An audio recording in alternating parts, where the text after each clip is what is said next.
review belum nih? Yuk. Dah. Oke, Andy. Andy, jadi Siapa di sini? Di film ini jadi jurnalis ya? Jadi jurnalis. Boleh dijelasin nggak sih awal ditawarin film ini tuh kayak gimana sama Bang Joko? Oke, jadi pertama kali diajak ngobrol sama Abang. Terus ada satu karakter jadi jurnalis namanya Dimas. Karakter Dimas. Terus akhirnya aku pertama kali awalnya itu dikasih character sheet, pelajarin dulu tuh character sheetnya, background story, apa hal-hal yang udah dia alami di hidupnya dia.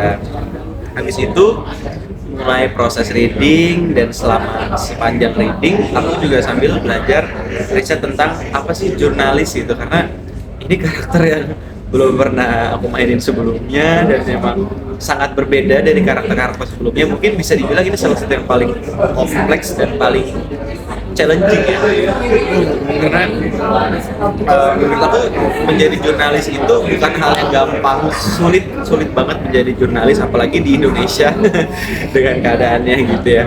Jadi hal yang aku pelajarin setelah aku riset tentang jurnalis itu adalah jurnalis itu mereka punya cara berpikir sendiri, mereka harus selalu berani, mereka punya critical thinking, mereka nggak bisa dibully, mereka pokoknya hebat banget. Makanya dari situ aku jadi kebuka lagi nih pikiran aku, kayak ternyata jurnalis tuh bebannya juga berat, tanggung jawabnya berat, tapi mereka juga hebat karena mereka itu selalu menyuarakan hal-hal yang benar gitu, hal-hal yang baik. Dan itu jadi hal-hal yang aku pelajari itu aku berusaha terapin di karakter aku nih, karakter Dimas. Selain belajar tentang jurnalistik, aku juga mempelajari tentang bagaimana sih rasanya kehidupan di dalam penjara. Nah itu kan yang awam, aku tuh awam banget tentang penjara karena memang untuk dicari tahu, untuk riset juga nggak segampang itu ya, karena itu kan memang bukan yang publik gitu kan. Jadi risetnya itu susah, tapi beruntungnya ketika aku satu hari sebelum syuting aku diajak tur ke lokasi, tur seluruh set yang ada di lokasi.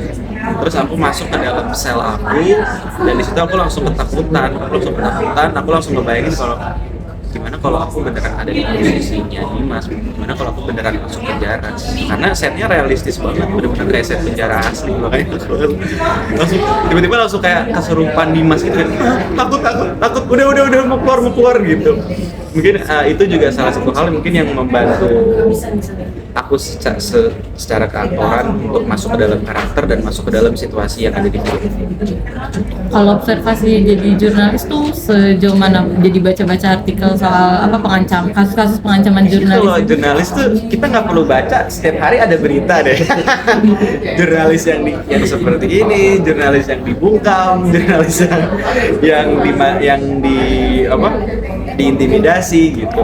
Karena memang aku sangat mengikuti juga sih, aku mengikuti berita-berita yang ada di Indonesia dari mulai sosial, politik.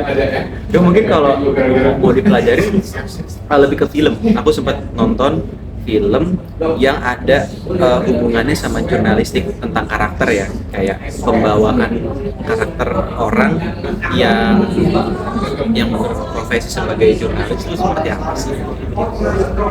Karena berbeda sama orang lain, berbeda sama profesi lain. Untuk di film ini kan settingnya penjara ya. Lu paling suka film-film yang bersetting penjara tuh apa sih? Oh, kalau yang bersetting penjara, Shawshank Redemption. Shawshank nomor 1 tuh. Kenapa masih Shawshank? Keren banget. Terus bisa menyentuh hati karena kan Shawshank Redemption itu kan dia juga memiliki isu-isu yang penting, isu-isu sosialnya juga kuat, ada isu-isu politik juga, kemanusiaan. Jadi kok bisa-bisanya nonton film penjara tapi aku bisa tersentuh sama ceritanya gitu. Bukannya harusnya penjara tuh kekerasan yang kayak, kan ada ya penjara yang digambarkannya tuh kekerasan gitu, penjahat gitu. Cuma ternyata di balik itu ada sisi-sisi manusia, justru lebih banyak sisi-sisi kemanusiaan yang ada di dalam penjara sih. Dan itu tuh melambangkan kehidupan society di dalam penjara itu, karena kita ketemu berbagai macam orang. Dan itu akan dijelaskan di film Ghost in the Shell juga. Sama satu film lagi judulnya Sing Sing. Sing Sing. Bagus banget. Tapi karakter lu sendiri tuh di film ini menjauh dari kekerasan apa sebenarnya dia survival aja di dalam penjara? Nah, jadi si Dimas ini dia napi. Gimana jelasinnya kalau nggak spoiler ya? Korban sih dia. Korban. Oh, Dia korban, tapi ada sesuatu di balik itu. Mungkin yang nggak bisa aku kasih tahu kalau kenapa sih alasan dia bisa masuk penjara. Apa alasan di balik itu? Gitu. Anak baik-baik, jurnalis, family man, tapi kenapa dia bisa masuk penjara? Mungkin itu pertanyaan itu yang akan dijawab nanti. looks-nya juga berubah banget loh, pakai komis tebal, Iya. botak itu. Beda banget. Itu apa emang diskusi sama Bang Jo kan lu pengen disuruh seperti itu atau gimana? Iya, tapi lucunya sih, jadi memang waktu itu lagi melihara kumis aja kan. Pas lagi promo Bukit Duri, pengepungan di Bukit Duri. Terus tiba pas lagi ngumpul di kantor Kamensi Pictures, tiba-tiba abang bilang, ini sebelum gue sintesel ya, tiba-tiba bilang, kumisnya jangan dipotong, kumisnya jangan dicukur ya. Kumisnya jangan dicukur. Kenapa bang? Jangan dicukur.